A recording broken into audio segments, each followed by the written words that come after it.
Morning प्यारे बच्चों, आप सबका स्वागत है आज की वीडियो में। बच्चों, आज हम क्लास 7th की गणित की वर्कशीट नंबर 3 डिस्कस करेंगे। जैसा कि आप सब जानते हैं, हम लोग लास्ट टाइम आंकड़ों का संगठन, आंकड़ों के बारे में डिस्कस कर रहे थे। हमने परिसर समझा था और चलिए आगे समझते हैं। इसे हम हिंदी और इंग्लिश मीडियम दोनों में ही समझेंगे। आपने अभी तक आंकड़े जाने हैं, अब उनकी जानकारी इकट्ठा करते हैं कैसे क्या करते हैं।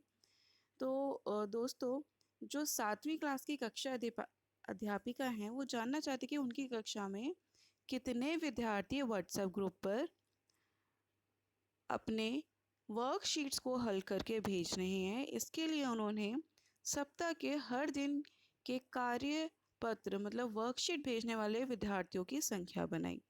तो उन्होंने देखा कि सोमवार को इतने, मंगलवार, बुधवार इतने इतने उन्होंने बताया। उन्होंने बताया कि अध्यापिका को पूरे हफ्ते में प्राप्त होने वाले औसत कार्यपत्र की जो संख्या है, उनको उसकी एवरेज जो संख्या थी उसको वो विभाग में भेजती थी। और औसत जानने के लिए अध्यापिका ने पूरे हफ्ते के कार्यपत्र को जोड़ा व 7 हिस्सों में बांटा। इस औसत आंकड़े को हम माध्य कहते हैं। तो दोस्तों, माध्य कैसे निकालते हैं? देखिए, माध्य मीन्स मीन, इंग्लिश में बात करेंगे तो मीन। तो माध्य और मीन कैसे निकालेंगे? आंकड़ों का योग, मतलब जितने भी आंकड़े हैं आपके पास, ये सारे जो आंकड़े हैं, इन सबको आप जमा करेंगे तथा भाग कर देंगे आंकड़ों की संख्या। कितनी संख्या? 1 2 3 4 5 6 7। तो दोस्तों ध्यान रखिएगा, जब भी आपको औसत निकालना है, माध्य निकालना है, मीन निकालना है, तो आप क्या करेंगे? आंकड़े जितने हैं उन सबको जोड़ेंगे और उनकी आंकड़ों की संख्या से भाग कर देंगे। समझ आ गया आपको? फिर उसके बाद है, जैसे कि ये पूरा सॉल्यूशन दिया हुआ है, इन सबको जोड़ा और जितने आंकड़े हैं उनकी संख्या से भाग कर दिया। फिर उसके बाद दोस्तों कहते हैं, अगर आपकी कक्षा अध्यापिका ये जानना चाहती हैं कि वो अगले हफ्ते के लिए अधिक से अधिक कितनी फ़ोटोकॉपी कराएं, विद्यार्थियों को कार्यपत्र मिल सके, तो वह कितनी होगी? 46। क्योंकि देखो दोस्तों, इसमें सबसे ज़्यादा जो नंबर है वो कौन सा है? 46। क्योंकि सबसे अधिक बार आने वाला आंकड़ा कौन सा है? 46। तो ये हमारा क्या कहलाता है दोस्तों? बहुलक। ठीक है। तो जो नंबर आपका डाटा में सबसे ज़्यादा बार आ रहा है उसको हम कहेंगे बहुलक। ठीक है, अब आगे समझते हैं। अगर ये जानना है कि हमें 3 दिन 35 से कम और कौन से 3 दिन 35 से ज़्यादा अधिक विद्यार्थियों ने कार्यपत्र लौटाए, तो उसके लिए हम आंकड़ों को क्या करेंगे? पहले बढ़ते हुए क्रम में लगाएंगे। ठीक है, छोटे से बड़ा या बड़े से छोटा लगाएंगे। तो जो आंकड़ा बीच में आता है उसे हम मीडियन कहेंगे, उसे हम माध्यक कहेंगे। ठीक है दोस्तों।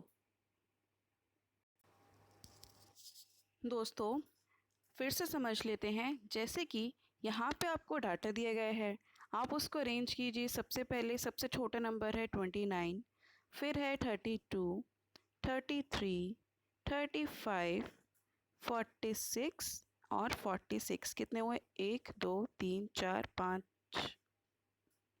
3 4 5 6। एक संख्या हमने छोड़ दी, देखते हैं। 29, 32, 38 रह गई हमारी, यहाँ पे आएगी 38। तो अब देखिए, इसका बीच वाला नंबर आएगा आपका 35। तो आपका माध्य क्या हुआ? 35। ठीक है दोस्तों। तो इसके बाद चलिए अब नेक्स्ट वर्कशीट देखते हैं। आपकी जो वर्कशीट है अभ्यास करते हैं। तो फर्स्ट क्वेश्चन है, बताइए कि निम्नलिखित कथन सत्य है या फिर असत्य। तो फर्स्ट का आंसर है, बहुलक आंकड़ों में से सदैव एक संख्या होती है। बिल्कुल सही है।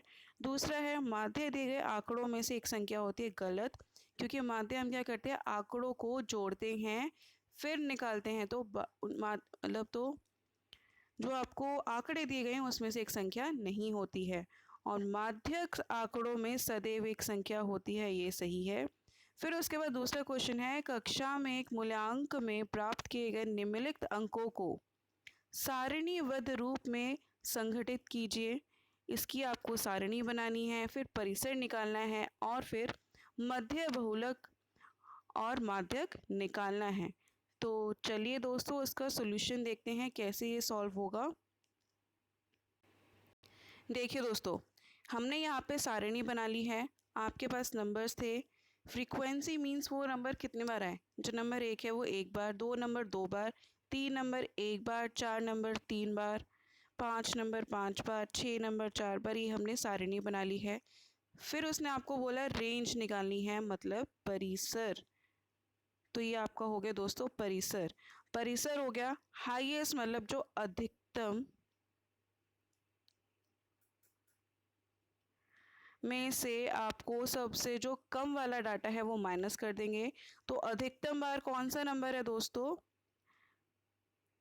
9।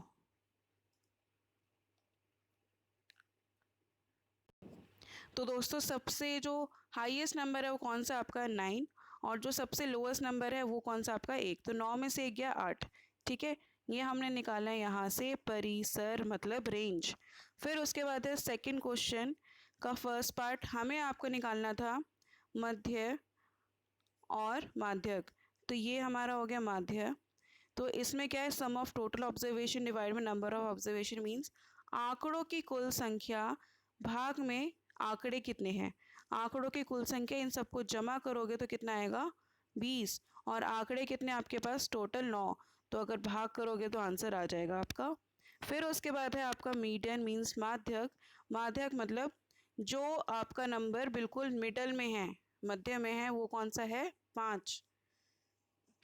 देखिए दोस्तों, यहाँ पे सबसे मिडल में आपका कौन सा नंबर है? 5।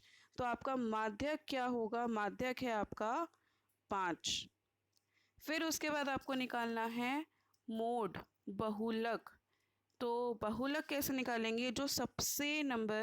जो नंबर सबसे ज़्यादा बार है वो है आपका बहुलक। तो सबसे ज़्यादा नंबर कौन सी बार है? देखिए दोस्तों, यहाँ पे पूरी हमने लिखे हुए कौन सा नंबर कितने बार है। तो जो 5 नंबर है वो सबसे ज़्यादा बार है, मतलब 5 बार है। तो बहुलक क्या हुआ हमारा? 5। ठीक है। और हिंदी मीडियम के लिए फिर से बता दे रहे हैं, ये है आपका परिसर, ये है आपका माध्य, और ये है आपका माध्यक, और ये है आपका बहुलक। बहुलक मतलब जो सबसे ज़्यादा बार आ रहा है। आपका जो फ्रीक्वेंसी आपने बनाई है, आपने जो सारणी बनाई है, उसमें जो नंबर सबसे ज़्यादा बार है उसको हम कहेंगे बहुलक। ठीक है दोस्तों, ये था आपका आज का वर्कशीट का सॉल्यूशन। हिंदी और इंग्लिश मीडियम ने हमने दोनों में सॉल्यूशन देखे हैं। Thank you so much for watching this video. Next time फिर से मिलेंगे। Bye bye.